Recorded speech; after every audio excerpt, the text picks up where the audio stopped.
Get her ticket. We're live.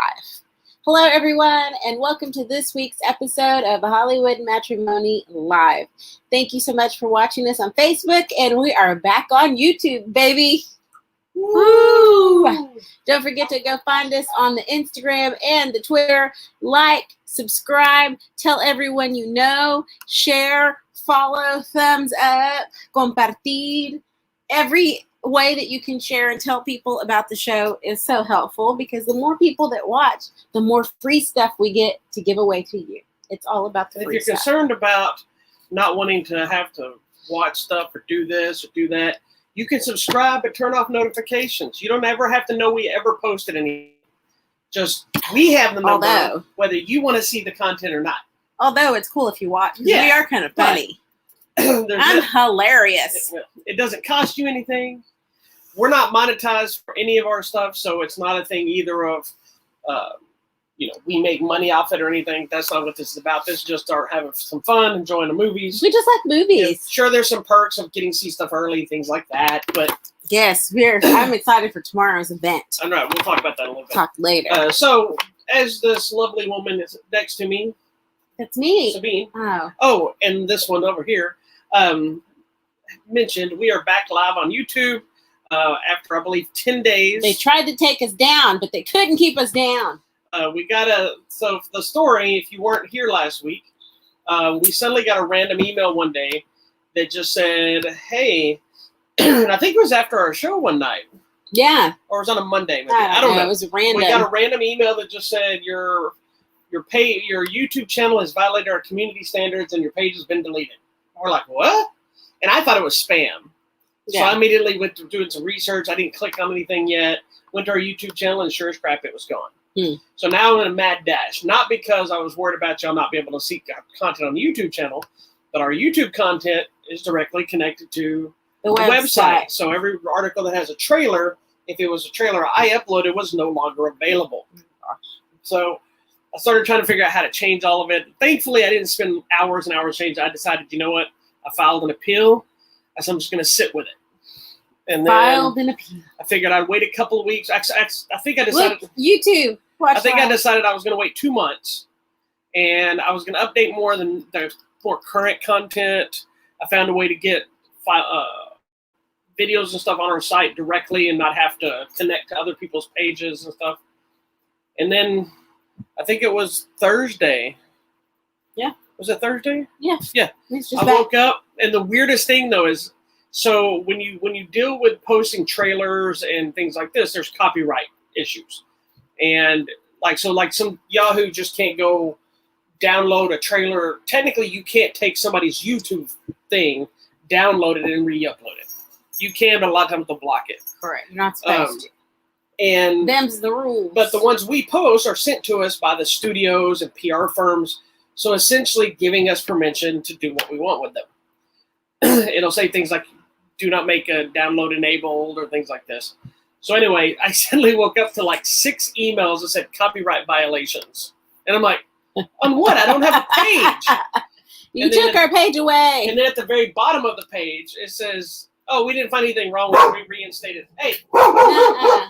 We're not doing this. Our dog has been going insane all day, and he's working at things that aren't there. I don't know what it is. I think he's just old and hears things that aren't there. Or they're coming to get him. I don't know. It is the most bizarre occurrence. I've decided it's because he's old or the ghosts are talking to him. Probably. Anyway, our YouTube channel's back. We're back. All right, so now we are going to talk about some movies. But before we do, what? I want to bring a point up about a movie that we discussed last week. Okay. Which was our week before. It was last week, I think. Spiral? Spiral last week? No, that was the week before. Are you sure? I think so. It doesn't matter. Anyway, Spiral, the latest movie in the Saw franchise, had a major milestone today. Oh. Not only was it number 1 in the box office again, it only made like another 4.5 million, but that means just made 15 million since it opened domestically. I think it made a global of like 22 million, which doesn't sound like much, but in pandemic times is not too bad on a $20 million budget or something like that. But because of the success of this movie, it is now, the franchise has now passed the $1 billion mark. What? Making it like one of the most successful, if not the most successful horror franchise of all time. Wow. Wow. Because it's always been very modest budgets. Yes.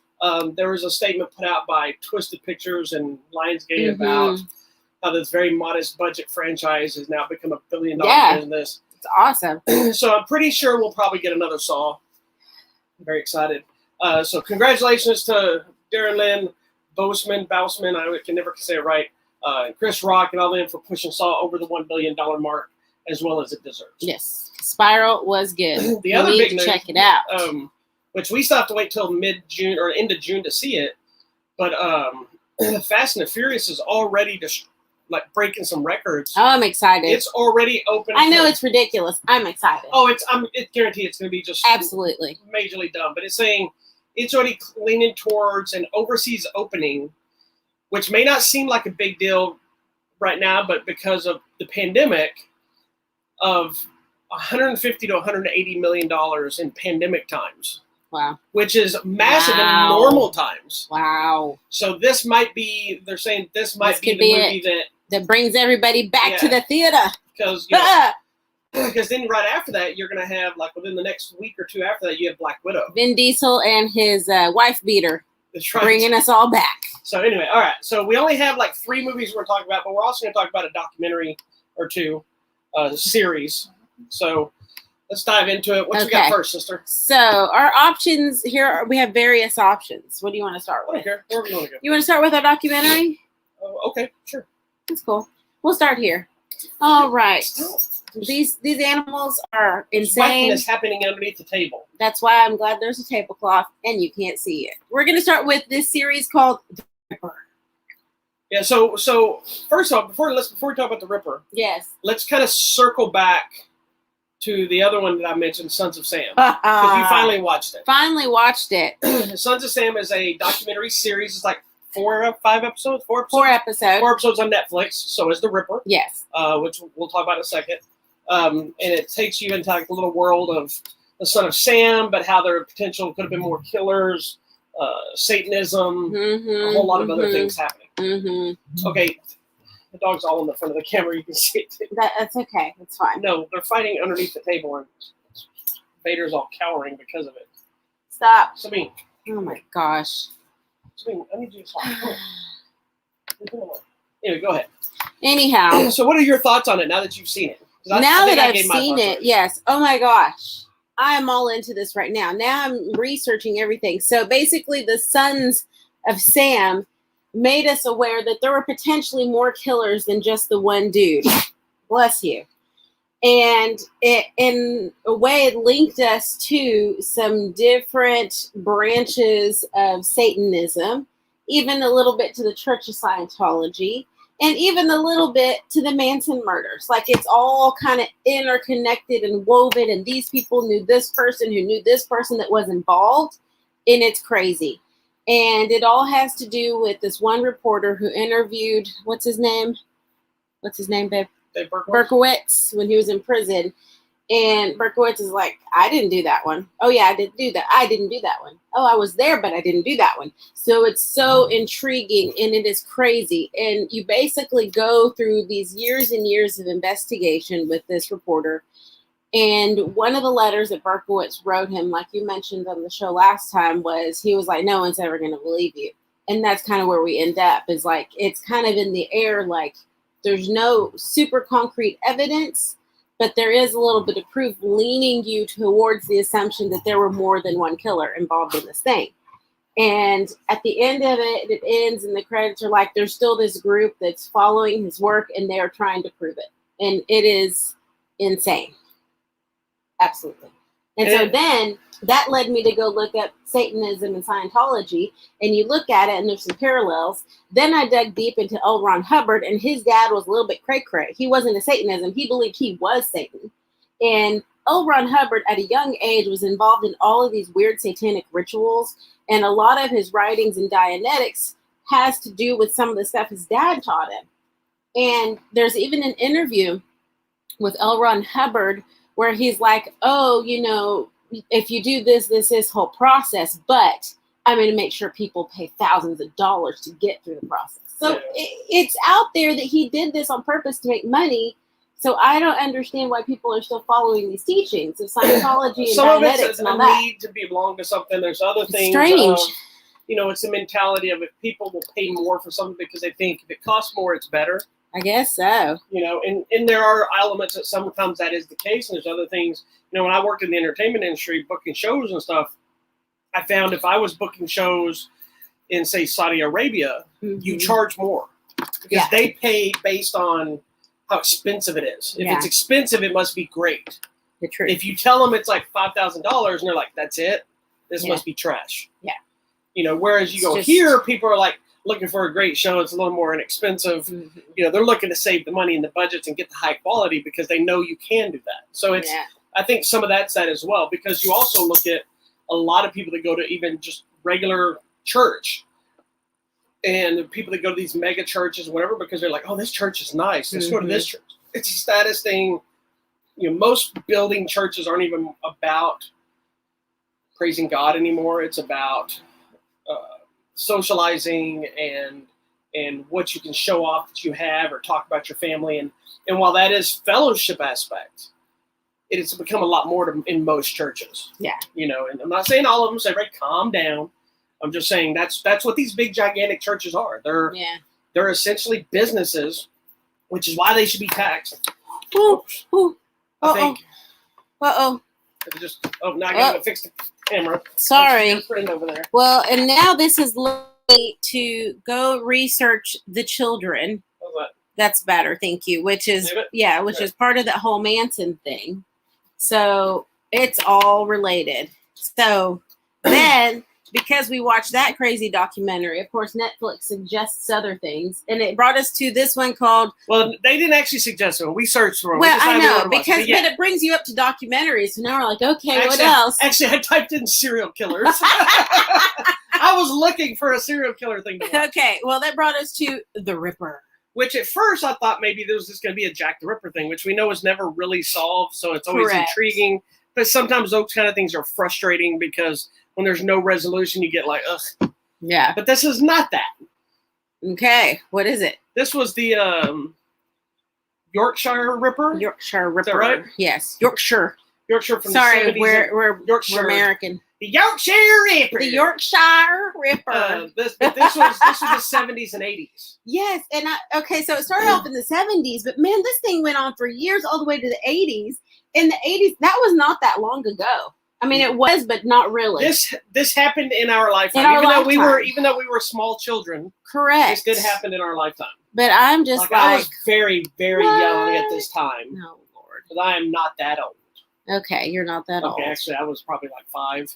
I guess so. I was like 5 I or don't 6 even know when where all this I'm was at. going. Okay, how did it started the same year Star Wars came out in 1977. 70 something. 77. Anyhow, this dude. No, it was earlier than that. Was it? I think it was 76, 77. I looked it up. Hold on, here it is. 75. Okay, so I was off 2 years. Okay, I was 1 year old when all this happened. So suddenly there is a killer who Suddenly there was a killer, and he was going after women who were thought to be prostitutes. Maybe not. Women of the night. Correct. So immediately profession. It takes on that whole Jack the Ripper vibe. So it was just one off. Some lady got killed and they're like, oh, she shouldn't have been out at night. She was in the wrong part of town near their red light district. Single mother. And even we said at the very beginning, they were telling the story of her jumping out in front of some guy's car and leaving with some guy, and she was outside of some bar at like 1 a.m. But the movie starts talking about her 4 kids at home asleep, and her body's laying nearby dead. And I'm like, what? And she's a divorcee. And I'm like, why is this divorced woman out in the middle of the week at 1 a.m? Well, this is before they mentioned prostitute. And I'm like, with the kids, and we're like, that's my first instinct. But it's funny because that's the thing the press was writing. Correct. Why was she out and about so late and stuff? And that's that problem that happens. Like, news people should be better about that. but it also is what sells the headline to people Correct. like myself who immediately like, what's this bitch out? But in reality, you find out, okay, well, now that you realize she's a prostitute, that's why she was out. She was making money to raise her family. Yeah. So one woman gets killed, nobody thinks anything. They're like, oh, this prostitute's dead. Well, then later, another woman's found dead on a different part of the red light area. And they're like, this is mighty suspicious. Is that how we did it? Huh. I think by the time we got to number 3, we realized there was a pattern, that the women's were bludgeoned on the back of the head. They're hit with hammers and then stabbed in the boobages. They're stabbed and all this. And then I think that was the 3rd one or the 4th one where it was like gruesome. Like her boobages were cut off. There was one of them that was stabbed, 57? Disemboweled. Yeah, that one. I was like, okay, now this is just someone who's angry. It was elevated. It's always interesting when you hear about these serial killers and you can see the level of the brutality gets worse. It's either they're getting braver, they're getting angrier, they're getting more comfortable or turned on by doing it. Yeah. And of course, then you never know really where it's going to go. And it was kind of gross at that point. Yeah. Then throughout the story, you get that he ended up killing 13 women.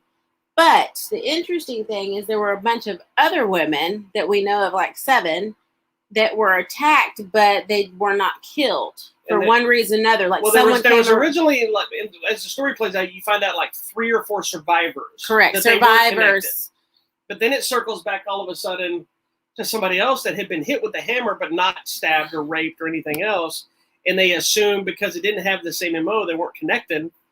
But it was actually part of the same thing. They were all connected. So they weren't. And this is where what the interesting turn, without spoiling anything in this documentary, goes is. Yes, there's the buildup of the whodunit and the solving of the mystery and all the stuff that happened, but then you realize the mishandling by the police on how it could have been stopped in 1975, or actually no, 77. 77. It could have been stopped in 77, but it went on to like 1981. Yes, 82 before they caught him. 80-ish. 80 in the 80s. Yeah. So, and it was all because one, they didn't listen to some specific witnesses because they didn't think they were connected, and other because people inside the precinct didn't want to listen to some of the other people's either hunches or the sketches by witnesses because they had actually, well, I want to say that because that's a big twist in the story. So yeah, but here's the deal is throughout this, there's kind of a dual story happening during the documentary. So we're following that. But the interesting thing is now we're getting the story from all of these women reporters and women in the police force who at that time were in the 70s. So men are up here. Women were like the secretaries or the go get the coffee. But the women amongst themselves were like, man, this just doesn't seem right. Or a woman would come in and be like, hey, I was attacked last night. I got hit in the back of the head just like this other person. But they're like, well, but you have a job. You're not a prostitute. So they were immediately dismissed as not as being unrelated. And separately, we have the story now of this lady who runs a paper, but at that time she was, the typing pool. And she was like, man, these stories are so biased and they're making all these women out to be like prostitutes, like they were asking for it. They shouldn't have been out at night. So that whole, shaming of the victims. Which causes more problems. Like we even talking about like survivors when they're coming out. Like, why are they talking on the press about these survivors? Exactly. Like they put this one lady's face all over the place. I'm like, they could have used that and been like, oh, another woman killed. But in the meantime, she could have been feeding them the information. But now she's out there. The guy might come back. Yeah, and get her. He might come back to finish the job. That's scary to me. Yeah, I've never understood that mentality. But so crazy. It has a very interesting twist. Yeah. To not so much the crime, because you can look up the Yorkshire Ripper and it tells you who he is now and all the stuff that happened with him. Which, by the way, that's crazy too. Yeah, but it was what's funny about his story is not overly interesting. Once you get to that element, what's interesting is the investigation. How it could have been ended so much sooner. How they technically already had him. That's all I'm going to say. But if you go back and look at it, it's interesting in how things like that happen still, investigations. But this isn't a case, in my opinion, of, oh, they just missed something or they overlooked something. It's like this was just blatant stupidity, on some people's involvement because of egos and things like. It's like talking about the Sons of Sam, how the certain people didn't want to look stupid, so they never would admit. Correct. To something. As you saw that as it unfolded, there's parts of that where they just debunked the author guy's stuff only because they didn't want the police force to look stupid, even though they had made the mistakes. Right, and that comes That's up in this. Like, they didn't want to admit that there could be other women outside of just prostitutes because that was the whole point of their focus of their case. The other interesting thing was this is before computers. The amount of paperwork and boxes of papers was insane. There's a moment they talked about. I thought it was joking when the guy first started talking about it. This was crazy. Because on one of the floors of, I guess, the police department, they had so much paper from evidence and confession things and whatever was involved. Because they had done door to door. They said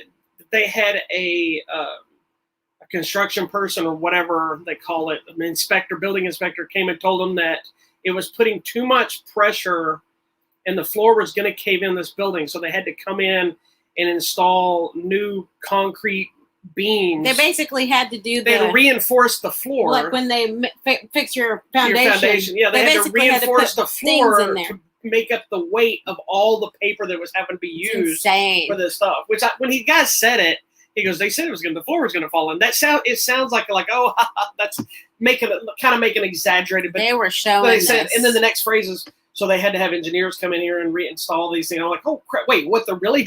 Yeah, because you saw they had like this whole Rolodex system going because they were doing door to door. It was a library on crack, and it was crazy. Yes, the Dewey Decimal System was hard at work. It's crazy business. Anyways, check it out. It's another 4-episode documentary. It's called The Ripper. It's on Netflix now. If you like serial killer things, okay. Where do you want to go? Yeah, and if you like pina coladas, you can drink one while you're watching it. Okay. Where do you want to go now? Okay. You want to go here? Sure, here. Okay. Let's go here. Okay. That's fresh. The next movie is actually been out on DVD. Oh, no, it came out this week. I take it back. A movie called Above Suspicion. Okay. Starring, is it Amelia or is it Emil? Amelia. Where do you get Emil? It's there, on the spelling is where it throws me. It's Amelia. Is it? I'm fairly sure. I'm pretty sure it is too, but I always forget because I always feel like I'm saying it wrong. Hold on, it's the Khaleesi. Amelia. Okay, when I see spelling sometimes every so often I'm thinking I remember it being spelled a different way, so it's just that's why I asked. It stars the Khaleesi and don't act like some people don't spell their names Kira in these days. In Han Solo, right? Han Solo is not in this movie. I said it. Kira, is it right? Kira. Her name? Isn't that who she is in the Han Solo? In Solo, yes. That's what I said. You're either going to know her as Khaleesi or Kira in Han Solo. I didn't hear that part of it. I thought you said it's also, because you said it's also starring. You know what? At this you moment, said also starring Han Solo, and I was like. Kira in Han Solo. Okay, I don't want to point out the fact that in this show, you are notorious for not knowing actors' names and starting to throw out characters people playing. At least I knew the name of her character in Solo, which is very surprising. But you tend to throw out people's names, so when I heard also starring Han Solo, I'm not thinking you think somebody from you are stressing me out. I need Wingstop right now. That's what I'm feeling. You don't have any money. I have some money somewhere. You're gonna get punched in the I have bra money. That's where I'm keeping the money. The Ripper taught me how to attack cheeches, so watch it, sister. It's got Emilia Clarke, Jack Houston. Yes. Who was the other person in it? Here. Did you see this update they've done? Johnny Knoxville and Thora Birch, who's looking old. Yeah. You even know who Thora Birch is? This lady right here. Yeah, but thank you for that. Yeah. You'd know her from young. She was in Ghost World, which is a comic book movie with her and Scarlett Johansson, and she's been in a bunch of stuff when she was younger. You would know her as a child actor. Oh, so wow. when you see her as a child, you'd be like, oh, that's her? Oh, wow. Yeah. So, anyhow. Tell us about this movie. So this movie is about Emilia Clarke. And she is basically just kind of, poor thing. She just doesn't have a great life, okay? Her husband or ex-husband's Johnny Knoxville, and they're basically just like low time. It's her. Oh, they're just low. That's her? Yes. That little girl? Yeah, from Hocus Pocus. That grew up to be her? Yes, I grew up. Oh my goodness. Yeah. I liked her when she was in that little teenage movie.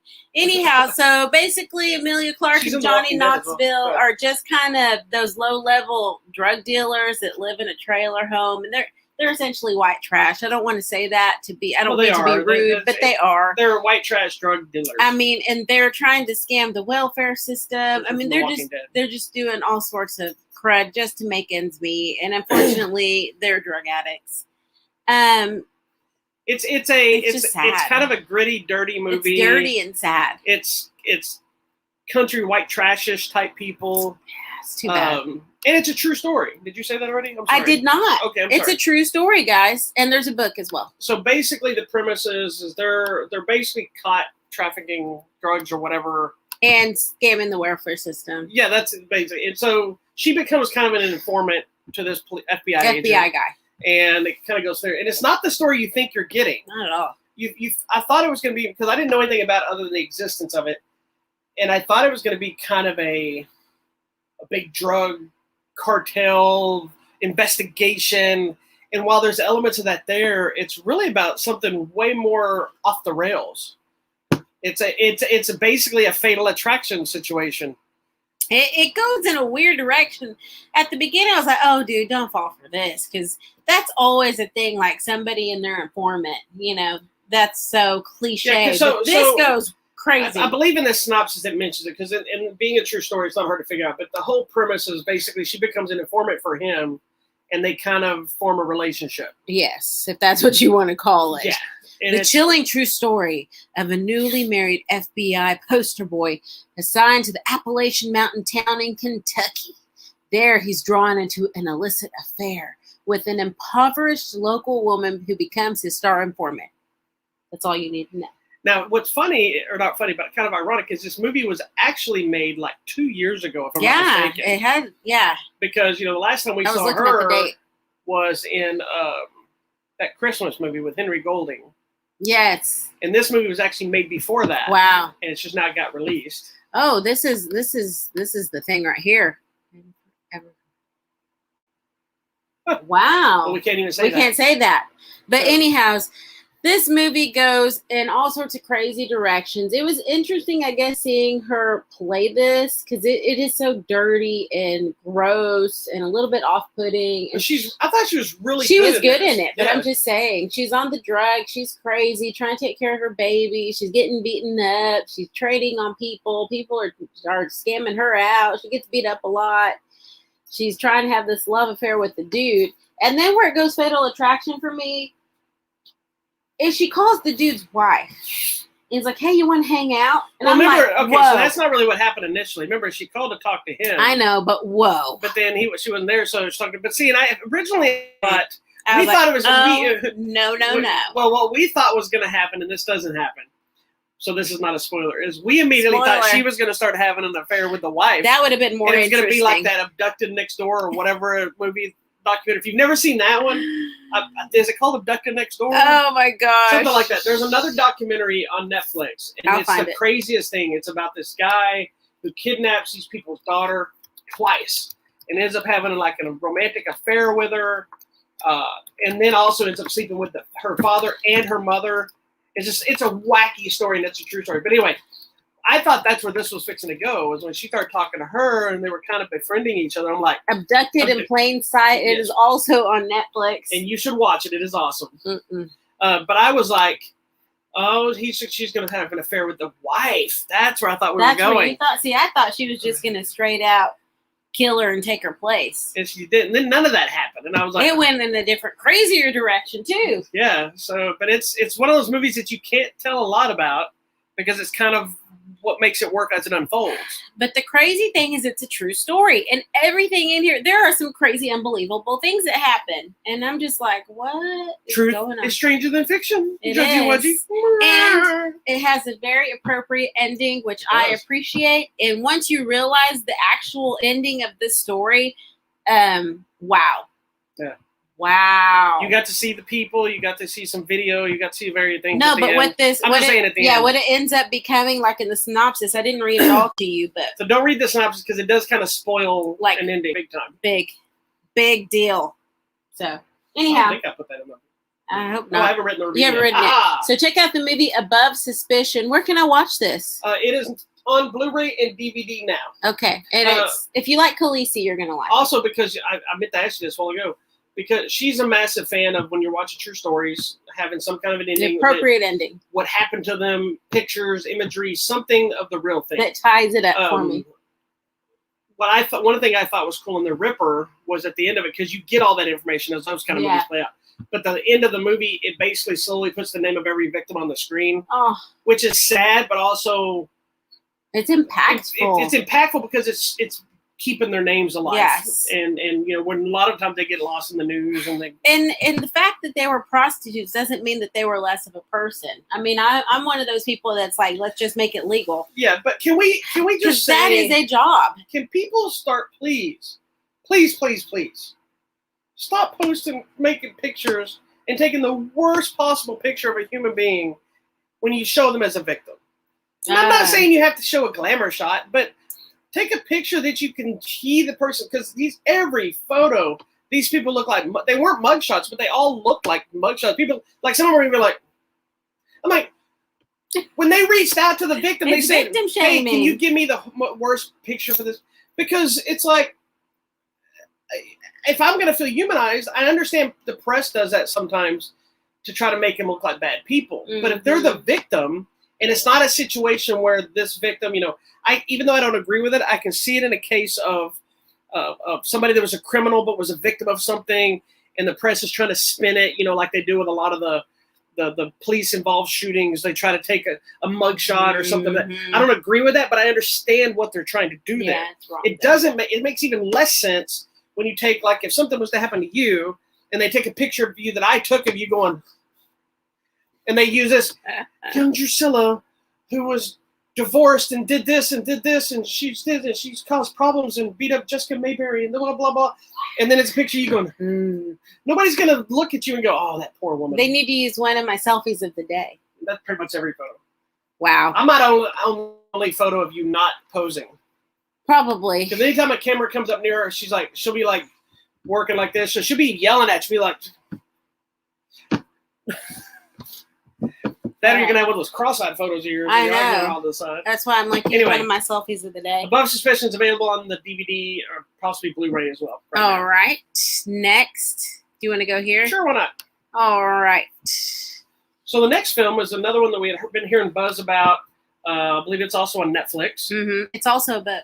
It is a book, which surprised me because I thought it was a remake of the 1950s. Of the Rear Window movie. See, I thought it was a remake of the 1950s, The Woman in the Window.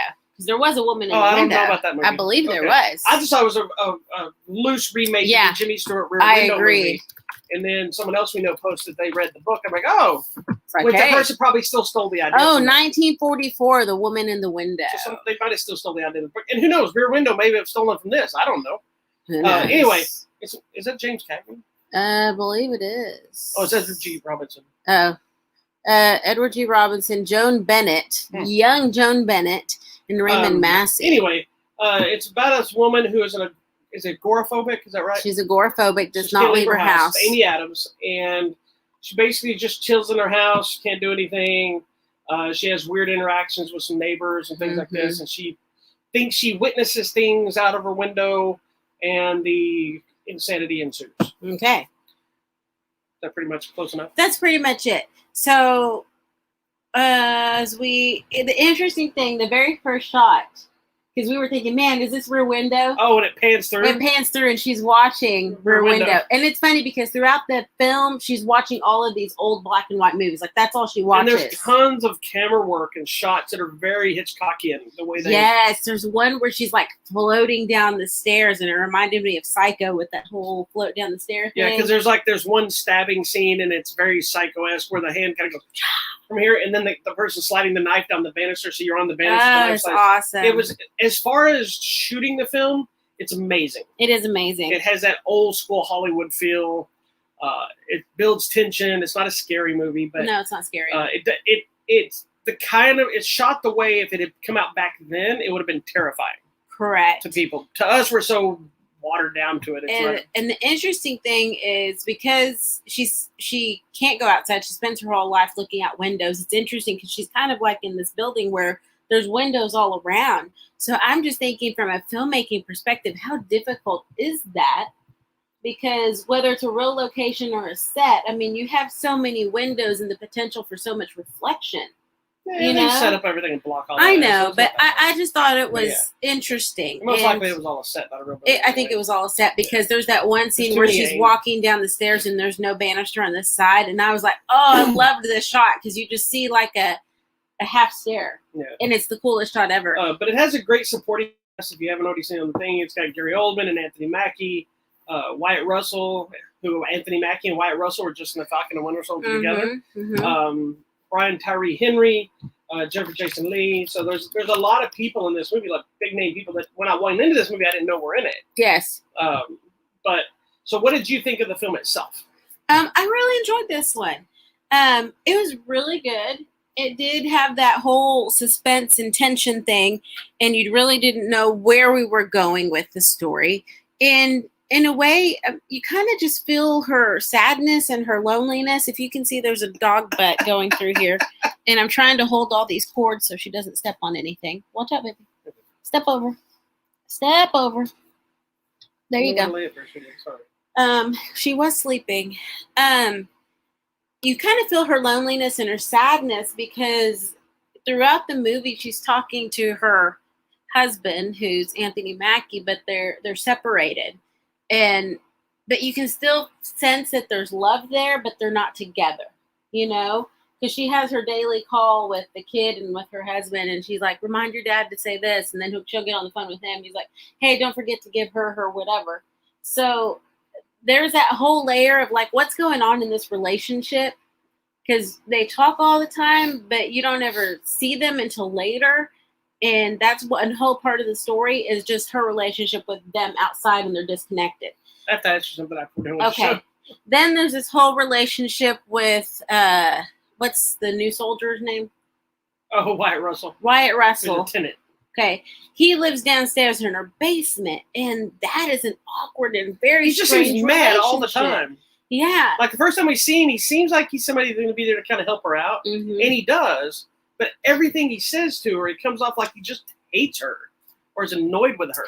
Yeah, but he helps her. Yeah, first line he said, I even asked him, like, why is he so mad? I don't know, but he's like, you want me to take out the trash? You want me to do this? So he's kind of her connection to the outside world because she can't even just go out to put her trash out. He has to do it for her.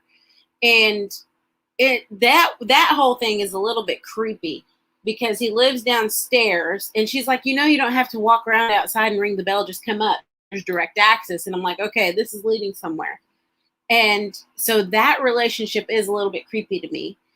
And then there's the relationship with her therapist, which seems very like every relationship in this movie is a conflict. It's to the point where I'm like, is she therapying him or is he therapying her? Because we find out she's a child psychologist. So I think that's the danger of being a therapist and having a therapist is you just want to self whatever.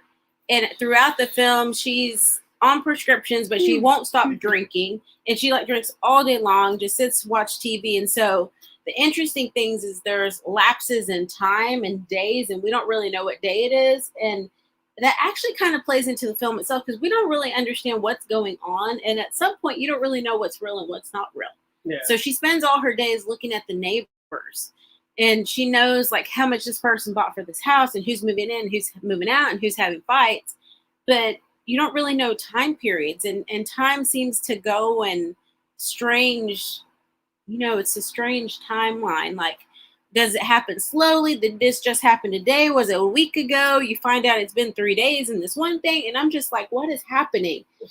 And I feel like that's done to us on purpose so we can feel what she's feeling. Like she's so just disconnected from everything. It's another one of those movies it's a chaotic movie in a thriller environment where the audience has potentially be just as confused and annoyed and aggravated as she is about everything going on. Yeah. And if you're able to engage with it and connect, you'll kind of go on that journey and get more out of it. I was all in. If you're frustrated by how they're handling it, you're going to disconnect from the rest of it. You might need to take a break and come back. And you're going to end up being like the other characters in the movie, her annoyed and irritated with her. Yeah. Like, I enjoyed the movie. I think I was expecting something a little more, I don't know, a little more twist and turn element that's not really there. It's there, but it's there. not. Oh, I had no expectations, so I was all in. This one, Well, I didn't have any expectations. I was following it, and I was like, "Oh my gosh!" I didn't have expectations going into it, but as it started watching and started seeing how they were handling and unfolding, I think I started creating in my mind what I thought they were going to do. Mm-hmm. And I think since we were stuck at that time thinking it was a remake of sorts of we did reimagining of the Rear Window. Excuse me. I think I was hoping for something more, and kind of the twist ending didn't really surprise me. I kind of assumed said individual was going to be behind a lot of it or involved somehow, because they kind of tell you in miscellaneous clues. And so I think I was disappointed because it ended up being who I thought it was going to be. It didn't make it a bad movie. It is a good thriller. It's good. I love the way it was shot. Yes. So for that alone, I recommend it. Saying, just to see how that old school classic vibe of the lighting and the angles and even the silly element of the way they kill. Like, you look at those kind of kills now in movies, it's just kind of like, or when you watch the classic movies, like, you laugh because they do them for the cutaways so they can. Oh, but it's so good. They show this, so it's awesome, and then the next one's you love it. It's such a good style, though. But yeah, I did love that. That alone makes the movie worth checking out. It was and good. She's really good in it. Yeah, she was really good in it. So I think you should check it out. Where can I watch this? It's on Netflix. Oh, there you go. It's Netflix. It is a Netflix movie. film. The Woman in the Window. You should check it. It's really good. I would be interested in anybody that's actually read the book. Yes, to watch and watch the movie. And let us know. We'll have to see if our friend watched it. How close is it? Is it as good? Is it better? Or, you never know. I'm interested in reading the book now. All right. Yes, I can read before you say I can't. All right, so we got one more movie. Right? One more movie, yes. This was one of the big ones that hit Netflix. It's a big Netflix week for us. Big one for Netflix. Fresh off of his Zack Snyder's Justice League cut, whatever you want to call it, Justice League cut, whatever. He has shifted his focus back to the world of zombies, which I don't know if you know that he had done a big zombie movie back in the day. He did the remake of Dawn of the Dead, which is the one in the mall. Oh, the one with the little girls like, maybe. And then they get to the mall with Ving Rhames and all them. And then they think they can escape in a canoe. That one? Maybe, yes. Yeah. I believe so. Yes. That was a good one. That was a remake of a George Romero movie. Zack Snyder directed that as well. So I was very excited. Zack Snyder's Army of the Dead. I was very excited to see him jump back into the world of the zombies. This is one he created. It's not based on somebody else's idea. Which we're going to talk about some of that. And what's really cool is if this movie is successful, because it did get a small theatrical opening as well, because Netflix is now doing that to kind of help get award contention for stuff and also push more of their stuff out there. But the idea is also to create a new universe franchise. I believe they're getting an animated series or some sort, or a movie or something that's going to focus on like a prequel to one of the characters, possibly other movies or spin-offs. We can do so much with this. That's kind of the plan with what they're doing with this. This one stars Dave Bautista and Amari Hardwick. Whole bunch of people. Tig Notaro, which is a very interesting story of her involvement that you know nothing about. I know, so I'm going to tell you about it as we talk about it. Okay. So there's a bunch of other people. I don't know all their names, but let's talk about it. Zack Snyder's This lady's cool. That guy's cool. It's what it feels like to me. The cast itself, the team up, kind of had that Aliens vibe. The second Aliens, we have the various kind of characters, the Marines. Yes. Going on this, even though it's not like Aliens. I'm not saying that, but it feels like you had all these different ethnicities and characters and personalities this lady I liked. That did like each other and didn't like each other, and going on this mission, and there's kind of all outsider kind of things. Why do I know this guy? So anyway, what did you think of this movie? I loved it. Did you? It's awesome. I would watch it again. I would go pay to watch this movie. I'm finding interesting. There's been a lot of people that didn't like it. Some people had a problem with the fact that it's a 2.5 hour zombie flick. Most movies are 2 hours. Well, these kind of movies aren't usually this long, but it's also Zack Snyder. So anybody that's he's verbose. Yes, there is a lot of time there's a lot of stuff that could have been trimmed down to make this under 2.5 hours, just for what they're doing. but I was fine with it. There's people that didn't like a lot of the directions they went with the zombies. There's people that didn't like some of the gunplay stuff arguments. There's a lot of things that, and I can see a lot of those arguments. Like, I had a blast with this movie. Yeah. And I got exactly what I thought I was going to have. Ridiculous zombie killings. And like I said, yes, it could have been trimmed down a little bit because there is a lot of downtime leading up to everything, which was my problem. There's a little too much waiting to get there. It starts off really strong with some montages, and we need a montage. And then the setup of why they're going in and what happened to the world and blah, blah, blah. But then there's a long downtime before we actually go in, which I think is where it could have been trimmed. Once we get in, I was fine with everything. Well, I mean, I think they were trying to build up who the good people and the bad people were. I know. So that when we enter the zombie area, we understand why certain things happen. But I think he was trying to do kind of what he did with Justice League, honestly. He's trying to give every character a moment to explain their history, who they are, invest in them. Some of them worked, some of them didn't. But as a whole, I had a blast with this movie. I don't get people that don't understand it because it's a zombie thing. So it's not a scary movie. It's more of an action flick.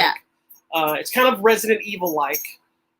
Kind of more later ones instead of trying to be scary. Yeah. But I think my biggest thing, which is something a lot of people hate, not something I think you loved, was the new take on zombies. Correct. So in this one, we have like ranks of zombies. Like you have your ordinary, like, zombies. And then you have your more intelligent zombies who are a little bit faster.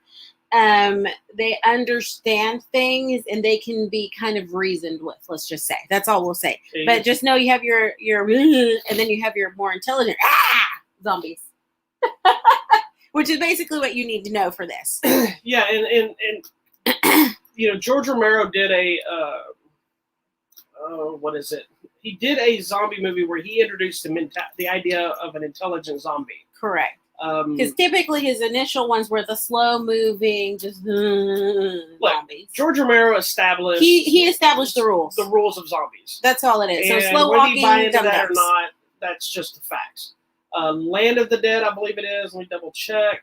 I'm pretty sure it was Land of the Dead. Where we have some intelligence? Yeah, because it has John Leguizamo in it, so it's easier to tell if it's that word. Yeah, Land of the Dead is the one that kind of introduced a zombie that's kind of leading the other zombies. So you can even see from the poster, this guy leading the front. Okay. And so in this one, it's not really the same thing as what he did, but it does have that idea of they're more like a pack. Yes, like an alpha type thing. There's alpha zombies. There's some of them are a little more intelligent. Some of them, there's some elements that I don't totally understand what they were going for, which I wish we had gotten some explanation. Like there's just one whole sequence of like these hibernating zombies. I wish we got a little more information of, okay, why is this happening? Of this hibernation element. Then there's ones outside that I guess kind of dried up. Yes, because they were in the sun. In the sun. Well, I'm assuming since they were in the sun and they weren't feeding, they got off. Which makes sense to me. If there's nothing to feed on, you would think the zombies would eventually kill over. Correct. Because the whole thing is zombies eating brains and blah blah. If there's nothing to eat, then they kind of just go. So I thought it was very clever. I mean, I didn't have a problem with the length of the movie, but we did pause in the middle to go make food and come back. But yeah, but I don't care. With movies as long as it keeps me interested. And this one, it kept me interested. I was having fun with it. Like I said, me personally, I would have been fine if they'd cut it down a little bit in the middle. Not the middle, but at the beginning. But and I think throughout we have some creative kills, which I did like, zombies and humans. I don't think, was there that much gore? I don't think there's a lot of gore, but there's a lot of CGI gore. Yeah, so I didn't even think that. But there is some great moments. Like there's a moment where somebody gets shut in the door, and that peeling apart thing was kind of cool. A lot of it, like I'm a practical effects guy. I like the real blood. I like the real meat. But I understand doing something on this scale, you kind of have to. I did like the look of the zombies. It was kind of traditional, but then you could tell who was in charge zombies had a little bit more. I would want to say they're kind of regal, like a king. I also think what helped this movie, in my opinion, was and I don't really want to tell you why it does like it does, but the majority of the zombie stuff takes place in Las Vegas, which to me made for the perfect landscape to be creative with your zombies. Yes. Because you have prostitutes and Elvis impersonators, stripper and zombies with their big feathers. Yeah, you got regular people, you got families, touristy people. Yeah, drunks, you know, and then of course you have, like in the trailer, you get to see there's a zombie tiger, which is, they talk about what being Siegfried and Roy, one of their tigers, which totally makes sense, you know. Okay. And I'm like, yes, not in the zombie world. We don't ever get a lot of zombie animals either. So yeah, so I was excited. I think there's a zombie horse or something else. So then that kind of thing, it's like, okay, are you either going to buy into that or are you going to be like, what? You know, I'm buying into it. I am too. I'm buying into it. You zombified everything. Why not? Now, one of the interesting things, the helicopter pilot character. Yes. Did she feel out of place to you? Tig? Yes. I like her. She's funny. I think of her more as a comedian. She is a comedian. Okay. Well, here's a very interesting fact if you don't know this. Okay. She has never worked with anybody in the cast. Still. Was She's not in this movie. Oh. This guy was in this movie. Chris D'Elia, I don't know how to say that. He's a comedian as well. He got in trouble with some sexual allegations. Oh, my Lord. So they deleted him from the film, and she shot all of her stuff in front of a green screen later.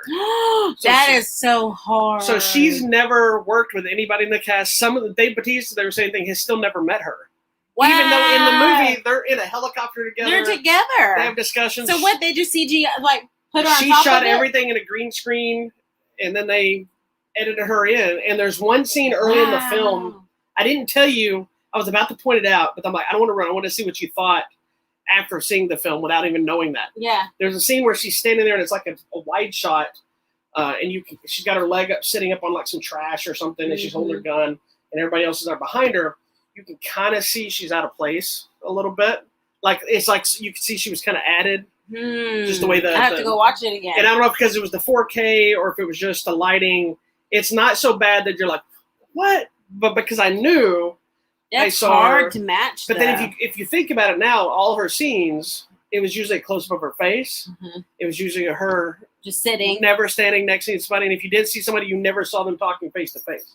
It was always like, even in the helicopter scene, you see Batista's kind of the side of his head talking to her. So yeah, she was never on set with anybody. That's crazy, because I would never have thought that. Because there was like so much interaction between the two of them. Yeah, there was a whole thing about her coming in to replace him, because the original poster image, not a poster, an image that came out, it was everybody in their gear. Yeah. He was in the original image last year or something. And then the drama that popped up with him, whatever it was, which we're not going to go into his world. Yeah. Which bummed me out because I was a fan of him. I think he's funny, but obviously if he did some shady business, he doesn't need to be around. I'm excited about Dave Bautista. I think he's become an actually good actor now. I think he's always been a decent actor, but I agree. He's elevated. He's finding his emotions better. And my favorite thing about this is he has to put on his glasses to read stuff, because I'm like, you know what? He's an older person, not older, but I mean, he's an adult man who probably needs reading glasses. He's getting close to 50s. So, oh my gosh, really? He doesn't look like that at all. He was talking, there's a whole thing going on right now about him not paying Drax anymore, and saying that, you know, after they do Guardians of the Galaxy 3, he's probably done with Drax, because he's like, I'm only 50-something years old, 52 or whatever it is by the time he plays it. He goes, I'm trying to run around with my shirt off and play this character at this point. It's a lot of work. He goes, I think I might be done with that character. I mean, because he's in good shape, but still, you know, as you get older, your body changes. Well, and he's one of those guys, as big and menacing as he is visually. So sweet. If I follow him on Instagram, and if you watch a lot of his posts, he's a big advocate for women's rights and you know, race stuff. He loves animals. He does love animals. I believe he's biracial. I don't know for sure, but I think he is. Believe so. And so he talks a lot about that. I like this guy. It's nice seeing him talk about stuff. But he did a really funny promo for the movie this weekend. He's Filipino. He's Filipino and Greek. That's a great combination. He did a promo for this on Friday on Instagram. He does a lot of these where he'll post a video of never say a word. He'll just look at the camera and be like, and then like be walking around doing something. So he posts one where he's like looking at the camera. He gets up and he just kind of walks, and you're following him. And then as he turns around, you see the TV and it says Army of the Dead on there. He just goes, "Watch my movie." It was so funny. But yeah, I'm really liking seeing him, and the more stories I hear about how he's kind of taken on Hollywood, trying to do his own thing. Oh, you know, he turned down a role. There was a recent story during all this that he turned down a role in Fast and the Furious because he wasn't interested in that. He wanted to do a Gears of War movie that didn't end up panning out. But they said when he came into the studio, there's 2 stories that came out recently really funny like that. They said he went into Universal and they're like, "We want to talk to you about Fast and Furious," and it was something like, "I'm not interested in that. I want to talk to you about Gears of War," and then nothing really came of it. Then there was another one of him going into I believe the Warner Brothers office. They said, "Hey, I want to play Bane." They're like, "We're not making anything with Bane." He goes, "Okay, but I want to play Bane." He's like, "It was not. There's no movie planned with Bane. There's no part. He just came in and basically demanding to play Bane." Oh my gosh. Okay. That's how you get shit done in your career, I guess. Ella Purnell, we've seen before. Ana de la Reguera is a telenovela person, so may not know her, but I've heard of her. I love Amari Hardwick. Amari Hardwick. Theo Rossi, I've seen him before, and he always is kind of a jerk guy. Rossi is awesome. He is from Sons of Anarchy. And I used to follow him on the Twitter, and he posts funny stuff. And then I actually interacted with a couple of them. I love this guy. His name Matthias Schwaghofer? No, it's Matthias Schweigerhofer. And he's a German actor. He's super big in Germany. I just looked him up, but this is like one of his first American roles. He is hilarious. His name is Dieter, and he is the safecracker. Yeah. But he is hilarious. So good.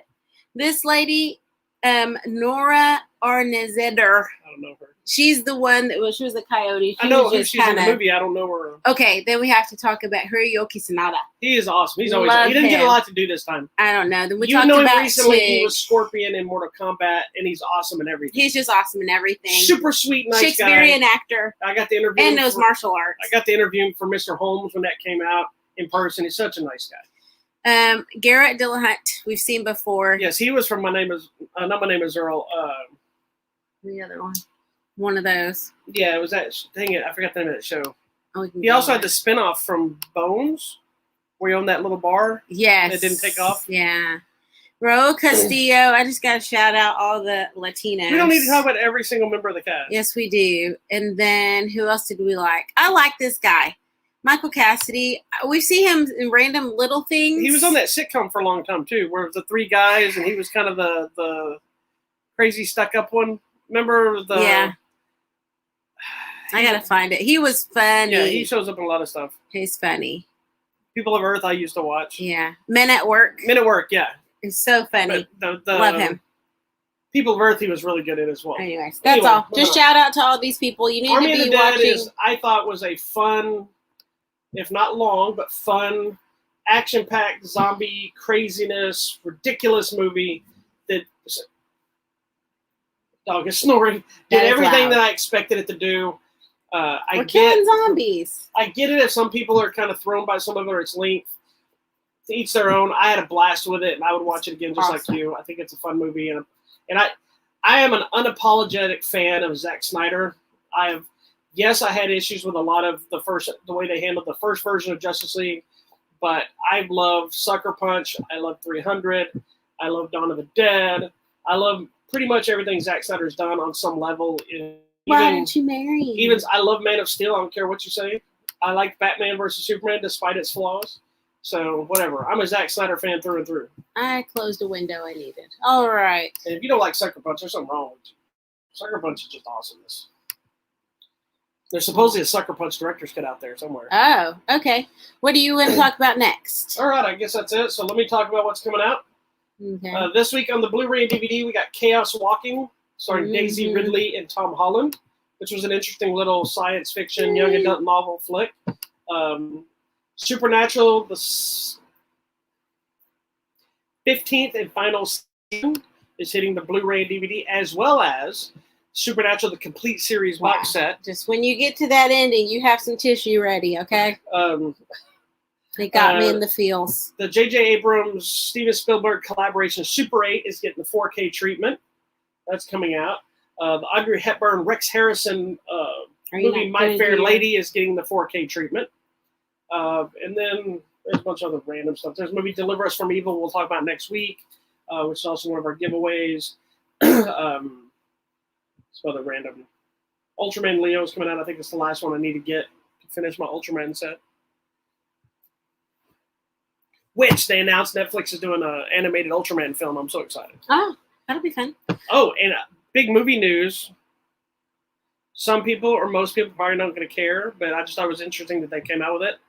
That Kevin Spacey is fixing to shoot a movie, the first movie since all the controversy years ago, whenever all that started. And ironically enough, he's making a movie with Franco Nero, who's directing the movie and I believe starring in the movie. Franco Nero is the original Django. Mm-hmm. And also Enter the Ninja. Yeah. And did you know, I did not know this till today, Franco Nero is also married to Vanessa Redgrave. Who knew? What? Yeah, who knew? Like forever? I don't know. I just, because she's, I think, in the movie as well. What? It's Franco. I found him. Okay. Spouse right there. Professionally known since 2006. Since 2006? Really? Wow, I had no idea. Yeah. Huh.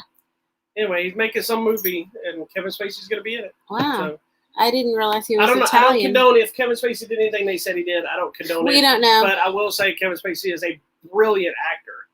Maybe not to be a good person, but he's a brilliant actor. So yeah, but didn't he time or whatever? No, there's never been convicted of anything. There's been cases. Well then, there's been cases and things like this, but I don't know if anything's happened. I'm sorry happened. Then. The guy from Discovery is the one that filed it against him. Did they go to court? I think there's been courts and some stuff's been dropped. Somehow I don't know everything now. The details. Shoot. I'll have to go look. You know, in Discovery, there's the two guys. They're the gay couple, the black guy and the white guy. Yes. The white guy is the one that filed it against him. But ironically, and I hate saying it like this, but it was after he got Discovery, it became kind of big. Then he went back. Then he said something. Well, you know. And I'm not saying like I don't believe the guy because I hate anything that would have happened to anybody. Yeah. And if it's true, then by all means. He needs to serve something, some time or something. But they even need to solve it. They need to give time or they got to move on or something. I don't know. But anyway, the news wasn't to support Kevin Spacey. It was just interesting news because it is interesting. The internet is abuzz. Well, that and the connection with it being Franco Nero making a movie, and then bigger that Franco Nero's married to Vanessa Redgrave. I didn't even know. I didn't either. Anyway, go ahead. All right. So this week is a big movie weekend. You need to be prepared. Yes, because tomorrow is our big return to screenings. In-person screenings. So you're going to have to put your real pants on and go to the theater, okay? Get stretchy pants. That's what I'm doing. Now, this is not the first screening that's been back. No, there's been a couple, and I had to turn down one of them, which was for Wrath of Man, because I couldn't go, and so we ended up getting a digital screener at home. They did a screener for Spiral that I missed. I'm so mad. Did I tell you? They had another screening for Spiral, and Darren Lynn Boseman and another writer were there. Oh, I was so mad. And he was signing posters and stuff. I was so mad. Anyway, so this weekend, A Quiet Place Part 2 is finally coming. Which, ironically enough, if I remember correctly, we had a screening scheduled for A Quiet Place 2, and it was the first film that got pulled at the beginning of the pandemic. Yep. And so, ironically enough, being the first movie, we go back to a screening to see. So we will be revisiting A Quiet Place, and we'll be watching A Quiet Place 2, and we will talk about it next week on the show. Yes. Also coming out is the movie Cruella. This one starring Emma Stone and Emma Thompson. This one is set in the 50s with a young Cruella, 70s, where a young Cruella develops to become Cruella. So it's basically the Joker variation of the history of Cruella. Correct. This is what I'm on the fence with, because I think if they handle it right, it could be interesting. But I'm in because I love Emma Stone. Well, I like Emma Stone as well. And I love Nanny McPhee. My problem is it's the need to tell a backstory for these characters. Like part of Cruella DeVille's crazed evilness with knowing nothing about her, that she just looks like a live zombie that eats dogs. or kills She animals. doesn't well, eat whatever. them. She uses them for their fur to make Where fur do you think all the coats. meat goes? And look I how don't she know. looks. You know that wacky looking bitch eats dogs. Who knows? Anyway, Okay, coming so- out on video, demand, and digital, something called American Trader: The Trial of Access Sally, based on the true story of the actual Access Sally. This stars Mildred Gillers. I don't know who that is, and Meadow Williams. Mildred American Gillers is the woman. character. Sorry, Meadow Williams and Al Pacino. And it's about Access Sally during World War II, giving the stories and What trying is Al to Pacino's thing with Nazis now? broadcasting Nazi propaganda. What's his thing with Nazis now? Why? What was he in? Because he was also in that TV Oh, show he about was the Nazi fighting- hunters. He was fighting Nazis. He really hates them. Okay. Goodness. This movie called Endangered Species is coming out in limited release. Could be near you. I think it opens wide over the weekend anyway, but it's strange. It says Rebecca Romaine and Jerry O'Connell. Real husband and wife. Are they? Yes. Yeah. Okay. Husband and wife for a long time. Adventure unfolds in the brutal African sun. I don't know, man. They go off into a wilderness park and things go crazy. Endangered They have species. vicious encounters with hyenas and leopards and stuff. Another movie on video demand and digital is this movie called Woman. How far will you go to To survive? become a woman. No, it's a small town disappearance of a woman and craziness ensues. That one actually looks really This interesting. is just a small town girl. Yes. Then limited release. Okay. Video Whoa. demand and digital. What? I'm starting to hit the thing. Sorry. Okay. There's this movie that you'll probably like. It's called Funhouse. They sent me a thing about it. But These kids they sign up to live in this fun house for a while, kind of like a big brother thing where they sign up, I'm going to stay here for however so long. And so it starts off all good. And then guess what? It's not Mystery good. ensues. And I'm going to assume craziness happens because somebody's murdered in the fun house. It's Jason William Lee, whoever that is. There's a Skarsgård in it. Vulture Skarsgård. He's a younger one. I think it looks interesting because I think it's going to be crazy killings. All right. If you're at all interested in Moby, he has his own documentary coming I'm out. not. It's called Moby Doc, and it's his biographical documentary. He's narrating his life I story. don't like Moby. So there you go. That's what you needed to know. I think I don't like Moby mostly because Eminem had beef with him and it irritated me. He seems a little bit Full of himself. different. He was I don't on, care about that. I think he's full of himself. And, I don't know. He was on Hollywood Medium. Like the Medium guy came to talk to him, Yeah, and he just feels like artsy weird. yeah, he seems weird. He seems like a normal person, but just weird. I got you. So I don't even know any of his music. I don't know anything that Moby did. So I know he.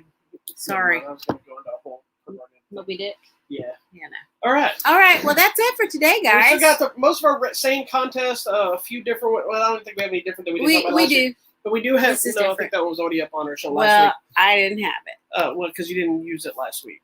Here, I'm throwing this Anyway, up. but also I do have a new one that's going to be coming up this week that I'll have to tell you about or go on the site. But we're giving away a copy of the 25th anniversary of the original Mission Impossible movie as we prepare for the next Mission Impossible movie that I don't think. I don't know if it's this year or if they moved it to next year. I think again. that moved to next year. Anyway, then we also have a few copies of The Marksman left from Liam Neeson. You want that? I've got two, I repeat, two digital copies of Raya and the Last Dragon left that will be given out this week. Deliver Us of Evil, which we'll talk Us from Evil, which we'll talk about next week on the show. Excited. We just got copies of Tom and Jerry the movie that were given away. And, of course, I still got a copy of The Little Things. And like I said, I have another Asian war movie that's will be going up and will probably be taking the place of one of these other ones soon. Okay. All Well, right? that's it. So if you haven't got your interest in, get them in now. All right. Thank you so much for watching this week's episode of Hollywood Matrimony Live, exclusively on Facebook and YouTube. Don't forget to find us on Instagram and Twitter. Go like, share, thumbs up, tell everyone you know, and we will see you next week How is it exclusively on two places? because I said so. Fair enough.